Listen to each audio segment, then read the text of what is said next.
ശ്രീകൃഷ്ണ. എല്ലാവർക്കും മാധവത്തിലേക്ക് സ്വാഗതം. കഴിഞ്ഞ ദിവസം നമ്മൾ ജരാസന്ധ വധമാണ് പറഞ്ഞത്. കേൾക്കാത്ത ആരെങ്കിലും ഉണ്ടെങ്കിൽ ആ കഥ കേൾക്കണം. കാരണം ഭാഗവതത്തിലെ വളരെ ശ്രേഷ്ഠമായ ഒരു ഭാഗമാണ് ജരാസന്ധ വധം. ഇന്ന് നമ്മൾ പറയാൻ പോകുന്നത് ജരാസന്ധ വധത്തിനു ശേഷം ഭഗവാൻ ദ്വാരകയിലേക്ക് പോയി എന്ന് പറഞ്ഞു.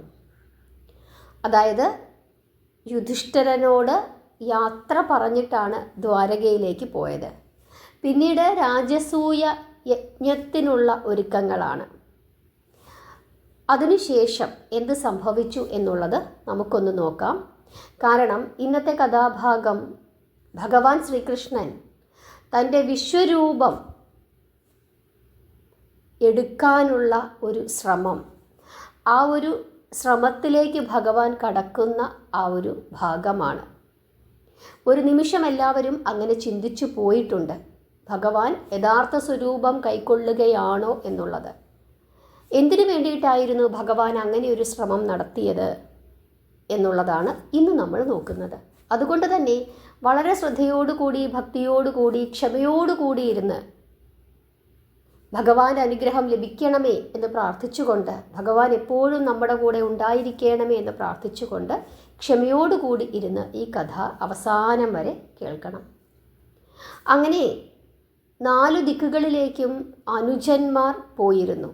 യുധിഷ്ഠിരൻ്റെ അനുജന്മാർ, അതായത് ഭീമനും അർജുനനും നകുലനും സഹദേവനും. അങ്ങനെ 4 ദിക്കുകളിലേക്കും അവർ പോവുകയും അവിടെയെല്ലാം രാജസൂയ യജ്ഞത്തിന് വേണ്ടിയിട്ടുള്ള വിളംബരങ്ങൾ ചെയ്യുകയും അവർ പോയ ആ ദേശങ്ങളിലൊക്കെ തന്നെ അവിടുത്തെ രാജാക്കന്മാർ അവരെ സ്വീകരിക്കുകയും യുധിഷ്ഠിരനെ ചക്രവർത്തിയായി അംഗീകരിക്കുകയും ചെയ്തു. അങ്ങനെ ധാരാളം സമ്മാനങ്ങളും അവർക്ക് ലഭിച്ചു. അങ്ങനെ ഈ അളവറ്റ ധനരത്നാദി സമ്പത്തുകൾ കൊണ്ട് എല്ലാവരും, അതായത് 4 സഹോദരന്മാരും യുധിഷ്ഠിരൻ്റെ അടുക്കൽ വന്ന് അവയെല്ലാം യുധിഷ്ഠിരന് സമർപ്പിക്കുന്നു. അതായത് എല്ലാവരും തന്നെ, ഈ ഭൂമിയിലുള്ള സകല രാജാക്കന്മാരും യുധിഷ്ഠിരനെ ചക്രവർത്തിയായി അംഗീകരിച്ച് കഴിഞ്ഞിരിക്കുന്നു. പിന്നീട് യാഗത്തിനുള്ള ഒരുക്കങ്ങളാണ്. അങ്ങനെ യാഗശാല, അതിഥി മന്ദിരങ്ങൾ, വിനോദശാലകൾ, ഭക്ഷണശാലകൾ, വിശ്രമശാലകൾ, നടപ്പന്തലുകൾ, പൂപ്പന്തലുകൾ, കാവൽ പന്തലുകൾ എന്നിവയെല്ലാം അതാതിൻ്റെ സ്ഥലത്ത് ഉയർന്നു. യജ്ഞ ദിവസം അടുക്കുന്നു, യജ്ഞ ആരംഭ ദിവസം അടുക്കുന്നു. എല്ലാ രാജാക്കന്മാരും അവരവരുടെ പദവിക്കനുസരിച്ചിട്ടുള്ള പരിവാരങ്ങളോടും ബന്ധുജനങ്ങളോടും കൂടി അവിടെ എത്തിച്ചേർന്നു.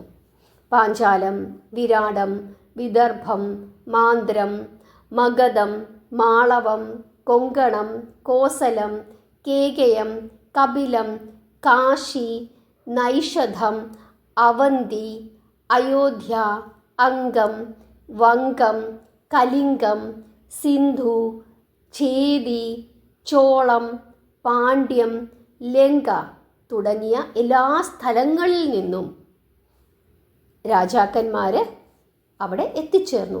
ലങ്കയിൽ നിന്ന് ആരാണ് വന്നത്? ലങ്കയിൽ നിന്ന് വിഭീഷണനാണ് വന്നത്.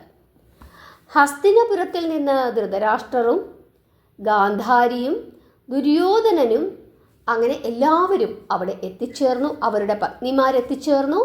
കർണൻ, ശല്യർ തുടങ്ങിയ ബന്ധുക്കളും അവരുടെ ഭാര്യമാരും, ദ്രോണർ, കൃപർ തുടങ്ങിയ ഗുരുജനങ്ങളും, ഭീഷ്മർ, ശകുനി, വിതുരർ തുടങ്ങിയ എല്ലാവരും തന്നെ അവിടെ എത്തിച്ചേർന്നു. മന്ത്രിമാർ, ഹസ്തിനപുരത്തിലെ മന്ത്രിമാർ, അതുപോലെ തന്നെ സേനാപതികൾ, അങ്ങനെ എല്ലാവരും എത്തിച്ചേർന്നു.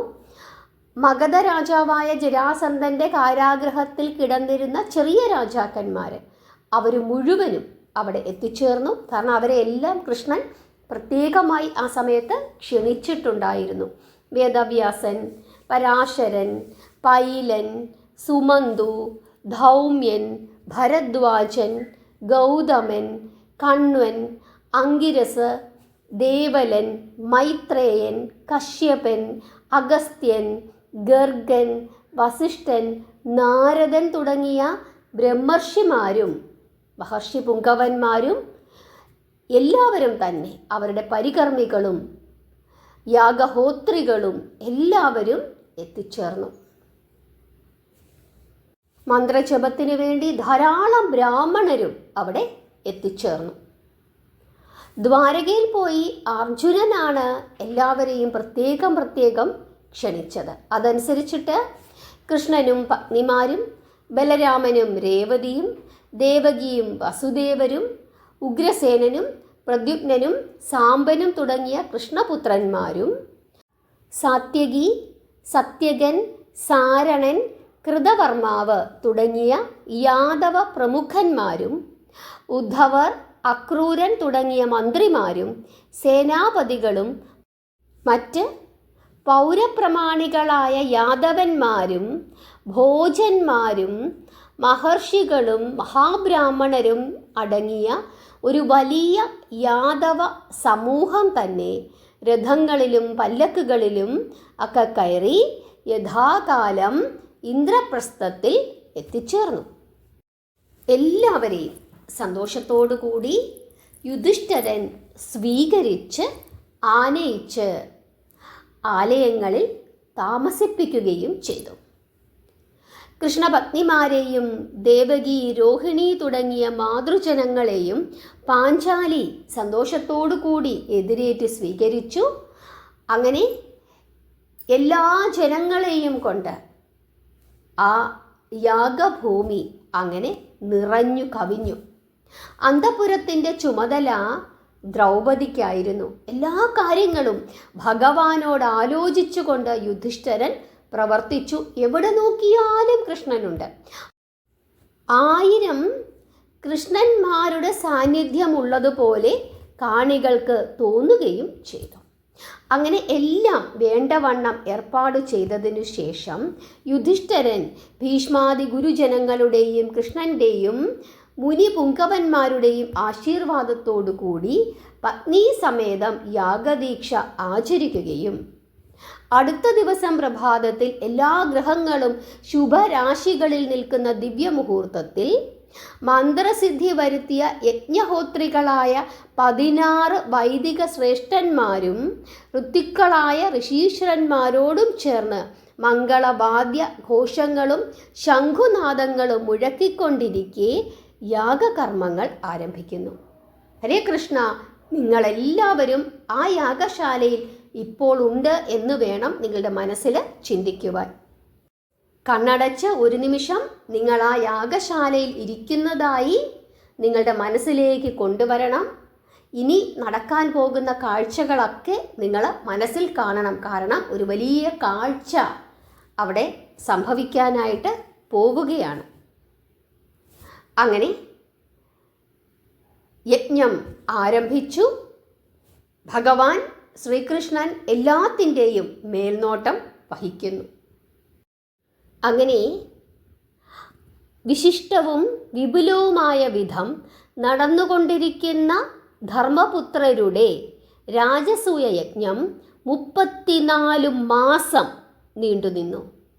ഇത്ര ദീർഘകാലം ഇതിനു മുമ്പ് ഒരു രാജാവും ഈ ഭൂമിയിൽ ഇങ്ങനെ ഒരു രാജസൂയം നടത്തിയിട്ടില്ല. എല്ലാം ഭക്തവത്സലനായ ഭഗവാൻ ശ്രീകൃഷ്ണൻ്റെ അനുഗ്രഹം കൊണ്ടാണ് എന്ന് ധർമ്മപുത്രർ നിരന്തരം സ്മരിച്ചുകൊണ്ടേയിരുന്നു. അങ്ങനെ യാഗം അവസാനിക്കുവാൻ പോവുകയാണ്. അങ്ങനെ ദേവന്മാരെല്ലാവരും ഈ യാഗത്തിൻ്റെ ആ പരിസമാപ്തിയിൽ ദേവന്മാരെല്ലാവരും ആ യാഗഭൂമിയിൽ ആകാശത്ത് നിരന്നു നിൽക്കുകയും എല്ലാവരും യാഗപരിസമാപ്തിയിൽ പരമ സന്തുഷ്ടരായി ഭവിക്കുകയും ചെയ്തു. അതായത് എല്ലാ ദേവന്മാർക്കും തൃപ്തിയായി എന്ന് സാരം. പക്ഷേ ഇനി ഒരു കർമ്മം കൂടി നടക്കേണ്ടതായിട്ടുണ്ട്.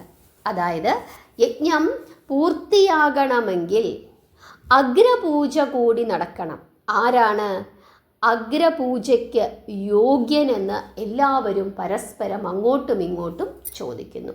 ധർമ്മപുത്രര് ഒന്നും മിണ്ടിയില്ല. ആ സമയം ശാസ്ത്രത്തിൽ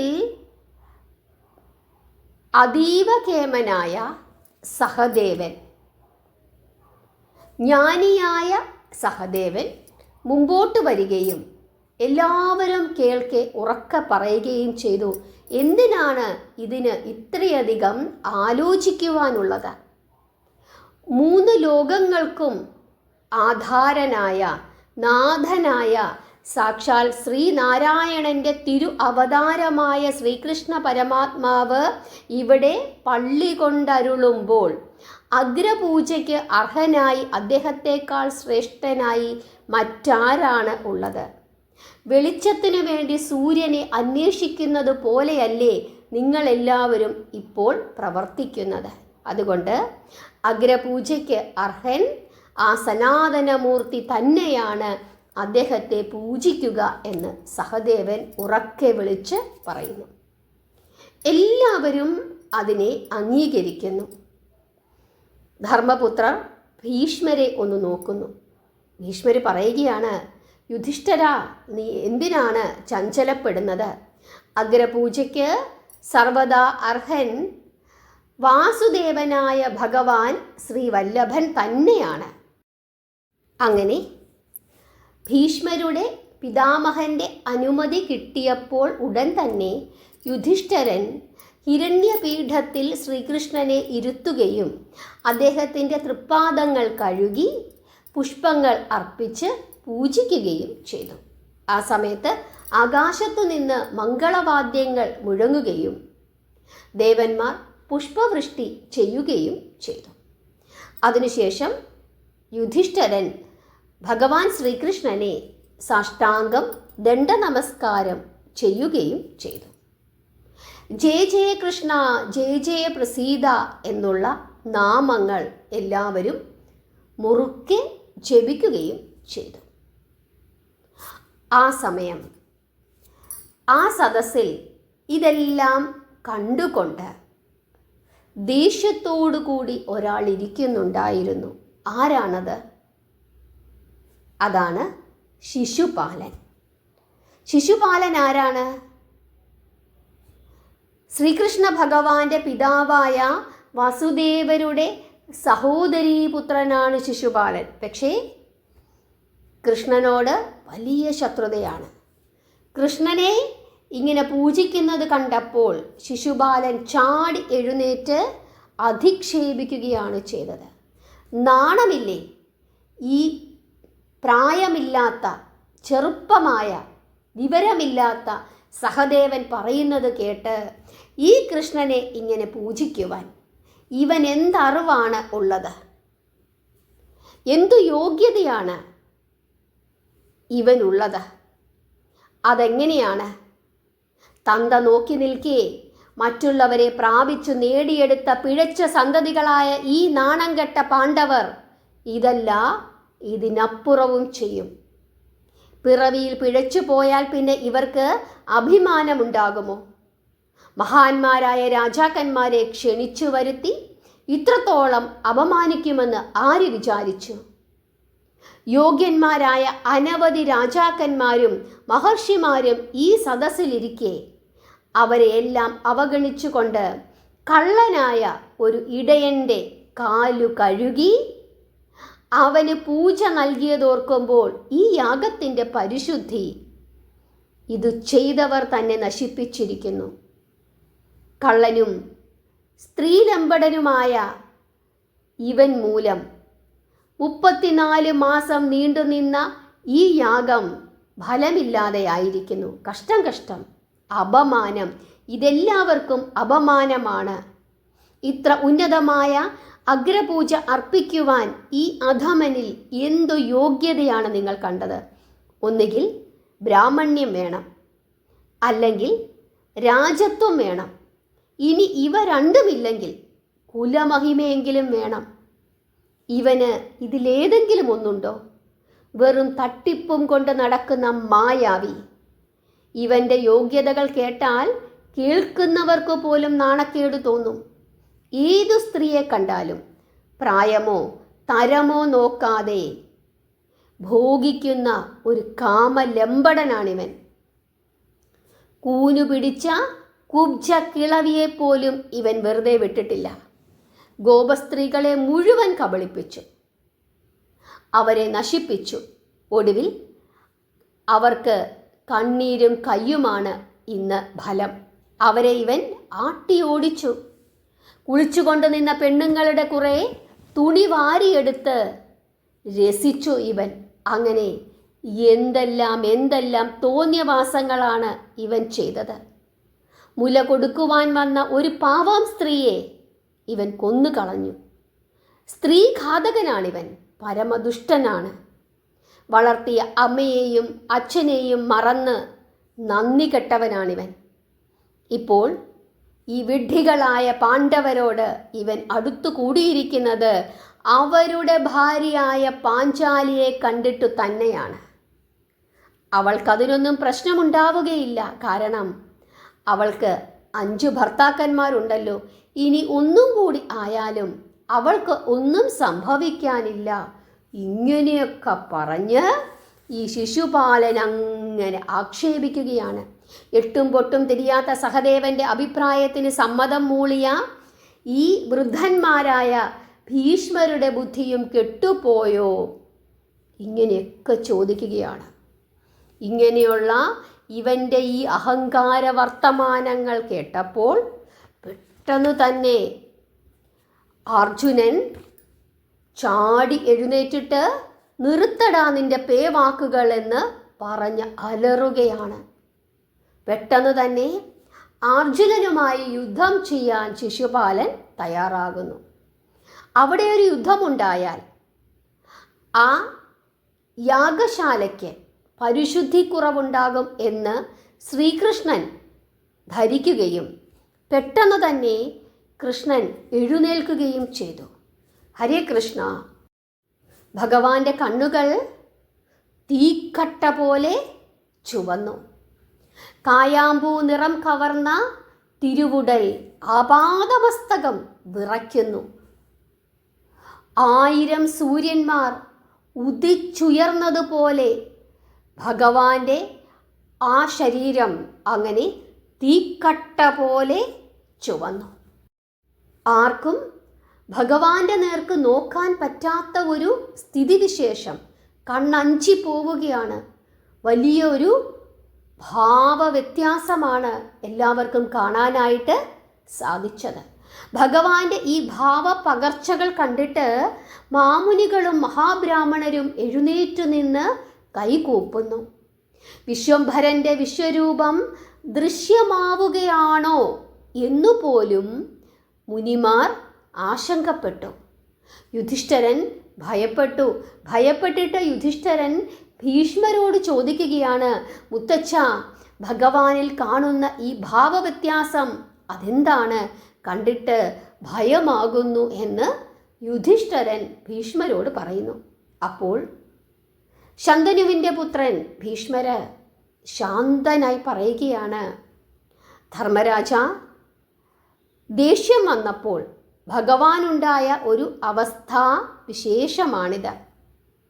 ധർമ്മം സംരക്ഷിക്കുന്നതിന് വേണ്ടി ദേവകീപുത്രനായി അവതരിച്ചിരിക്കുന്ന കൃഷ്ണൻ സാക്ഷാൽ വൈകുണ്ഠപതിയായ മഹാവിഷ്ണുവിൻ്റെ അവതാരമാണ്. അദ്ദേഹം വിഷ്ണു തന്നെയാണ്. അദ്ദേഹത്തിൻ്റെ രഹസ്യം ആർക്കും അറിഞ്ഞുകൂടാ. ബ്രഹ്മനായും ശിവനായും വിഷ്ണുവായും കാണപ്പെടുന്നത് ഇവൻ തന്നെയാണ്. പണ്ട് സനകാദി മുനികളുടെ ശാപഫലമായി വൈകുണ്ഠത്തിൻ്റെ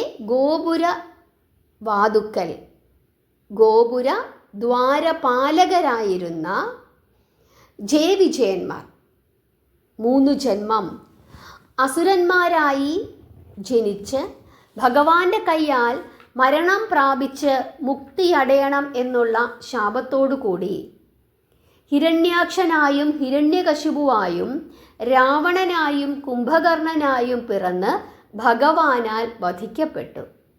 3ാമത്തെ ജന്മത്തിൽ ശിശുപാലനായും ദന്തഭക്തനായും അവരിപ്പോൾ പിറന്നിരിക്കുകയാണ്. തൃക്കൈ കൊണ്ട് വധിച്ച് അവർക്കും ഭഗവാൻ മോക്ഷം നൽകുക തന്നെ ചെയ്യും. അങ്ങനെയുള്ള ശിശുപാലൻ്റെ വധത്തിനു വേണ്ടിയിട്ടാണ് പുണ്യപുരുഷോത്തമൻ ഈ രൗദ്രഭാവം കൈക്കൊണ്ടിരിക്കുന്നത് എന്ന് ഭീഷ്മര് യുധിഷ്ഠിരനോട് പറയുന്നു. അങ്ങനെ യുധിഷ്ഠിരന് സമാധാനമായി. അപ്പോൾ ആ സമയത്ത് പല ദുർനിമിത്തങ്ങളും അവിടെ കാണപ്പെട്ടു. അത് കണ്ടപ്പോൾ യുധിഷ്ഠിരന് ആശങ്കയായി. നാരദൻ പറഞ്ഞു, അങ്ങ് ഭയക്കണ്ട, ഈ കാണുന്നവയൊന്നും അങ്ങയുടെ യാഗത്തെ സംബന്ധിച്ചിട്ടുള്ള ദുർനിമിത്തങ്ങളല്ല. അഗ്രപൂജ കഴിഞ്ഞതോടുകൂടി യാഗം സമാപിച്ചിരിക്കുന്നു. ഇവിടെ ഈ ഒരു മരണം അത് നടക്കേണ്ടതാണ്. അത് ഭഗവാൻ ചെയ്തു കൊള്ളും. അദ്ദേഹത്തിൻ്റെ തിരുവുള്ളം പോലെ എല്ലാം നടക്കട്ടെ എന്ന് പറഞ്ഞ് സമാധാനിപ്പിക്കുകയും ചെയ്തു. ആ സമയത്ത് ഒരു യുദ്ധമുണ്ടാകും എന്ന് ചിന്തിച്ചിട്ട് ഭാമയും സത്യഭാമയും യുദ്ധത്തിന് തയ്യാറായിട്ട് അവിടേക്ക് വരുന്നു. അതുപോലെ തന്നെ അർജുനനും ഭീമനും നകുലനും സഹദേവനും എല്ലാവരും തന്നെ അവിടെ ഒരു യുദ്ധത്തിന് തയ്യാറായി മുമ്പോട്ട് വരികയും ചെയ്തു. പക്ഷേ ഒരു യുദ്ധമുണ്ടായാൽ അത് ധർമ്മപുത്രരുടെ യാഗത്തിന് ഒരു കളങ്കം ഉണ്ടാകും എന്ന് ചിന്തിച്ചിട്ട് ശിശുപാലനെ താൻ തന്നെ വധിക്കണം എന്ന് നിശ്ചയിച്ചിട്ട് കൃഷ്ണൻ പെട്ടെന്ന് തന്നെ തൻ്റെ സുദർശനം കയ്യിലേക്ക് എടുക്കുന്നു. അങ്ങനെ തൻ്റെ സുദർശനത്തിൻ്റെ സഹായത്താൽ ശിശുപാലൻ്റെ കഴുത്ത് ആ യജ്ഞശാലയിൽ വെച്ച് കൃഷ്ണൻ മുറിക്കുന്നു. പെട്ടെന്ന് തന്നെ അവൻ്റെ തലയറ്റ് ഉടൽ താഴെ വീഴുകയും ഒരു പ്രകാശം അവിടെ പരക്കുകയും അവൻ്റെ ആത്മാവ് വൈകുണ്ഠപദം പ്രാപിക്കുകയും ചെയ്തു. ശിശുപാലൻ്റെ വധം കണ്ട് അവൻ്റെ കൂട്ടുകാരൊക്കെ പെട്ടെന്ന് തന്നെ പേടിച്ച് അവിടെ നിന്നും ഓടിക്കളയുകയും ചെയ്തു. പിന്നീട് ശിശുപാലൻ്റെ മൃതശരീരം എല്ലാ രാജപദവികളോടും കൂടി അവൻ്റെ രാജ്യമായ ഛേദി രാജ്യത്തിലേക്ക് അവൻ്റെ മൃതശരീരം അയക്കുകയും അവൻ്റെ പുത്രന്മാരെ കൊണ്ട് പിതൃകർമ്മങ്ങൾ ഏറ്റവും ശ്രേഷ്ഠമായ വിധം നടത്തുകയും കൃഷ്ണൻ തന്നെ ഏർപ്പാട് ചെയ്യുകയും ചെയ്തു. അതിനുശേഷം യാഗഹോത്രികൾക്കും പരികർമ്മികൾക്കും അതിന് സഹായിച്ച ഋഷിമാർക്കും നാരദൻ, വസിഷ്ഠൻ, കശ്യപൻ, ഭരദ്വാജൻ, വ്യാസൻ, പരാശരൻ തുടങ്ങിയ മുനി ശ്രേഷ്ഠന്മാർക്കും ബ്രാഹ്മണ ശ്രേഷ്ഠന്മാർക്കും മുനി ശിഷ്യഗണങ്ങൾക്കും ദക്ഷിണകളും ദാനങ്ങളും നൽകുന്നു. ബന്ധുമിത്രാദികൾ ഒരുമിച്ച് അവഭൃത സ്നാനവും കഴിച്ച് യുധിഷ്ഠിരൻ മഹത്തായ രാജസൂയ യജ്ഞം മംഗളമായി അങ്ങനെ അവസാനിപ്പിക്കുന്നു. യാഗകാലമായ 34 മാസവും സാധുക്കൾക്ക് അന്നദാനം, വസ്ത്രദാനം, ദ്രവ്യദാനം മുതലായവ നൽകി അവരെയും അദ്ദേഹം സന്തോഷിപ്പിച്ചുകൊണ്ടിരുന്നു. അങ്ങനെ ഏറ്റവും ശ്രേഷ്ഠമായ അങ്ങനെ ഒരു യാഗം അവിടെ അവസാനിക്കുകയാണ്. അങ്ങനെ യുധിഷ്ഠിരൻ്റെ ക്ഷണം സ്വീകരിച്ച് അവിടെ എത്തിച്ചേർന്നവരെല്ലാവരും തന്നെ യാത്ര പറഞ്ഞ് അവരവരുടെ സ്ഥലങ്ങളിലേക്ക് തിരിച്ചു പോവുകയും ചെയ്തു. എല്ലാം ഭക്തവത്സലനായ ശ്രീകൃഷ്ണ ഭഗവാന്റെ അനുഗ്രഹം കൊണ്ടാണ് എന്ന് യുധിഷ്ഠിരൻ ഉറച്ച് വിശ്വസിക്കുകയും ചെയ്തു. അങ്ങനെ ദ്വാരകയിൽ നിന്ന് വന്നവരെല്ലാം തന്നെ യജ്ഞം കഴിഞ്ഞ ഉടൻ തന്നെ തിരിച്ചു പോയിരുന്നു. അങ്ങനെ എല്ലാവരെയും യാത്ര അയച്ചതിനു ശേഷം അവസാനമാണ് ശ്രീകൃഷ്ണൻ ദ്വാരകയിലേക്ക് തിരിച്ചു പോയത്.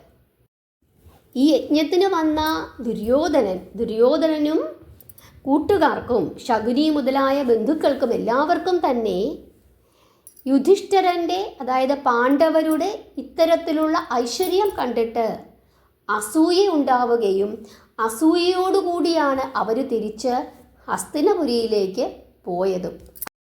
പിന്നീടാണ് ഈ അസൂയയൊക്കെ മൂത്തിട്ടാണ് പിന്നീട് ഒരു യുദ്ധം എന്ന നിലയിലേക്കൊക്കെ, ഭാരത യുദ്ധം എന്ന നിലയിലേക്കൊക്കെ പോയതും.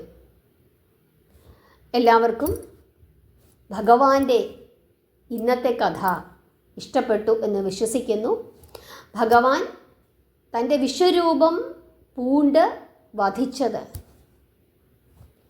ശിശുപാലനെയാണ്.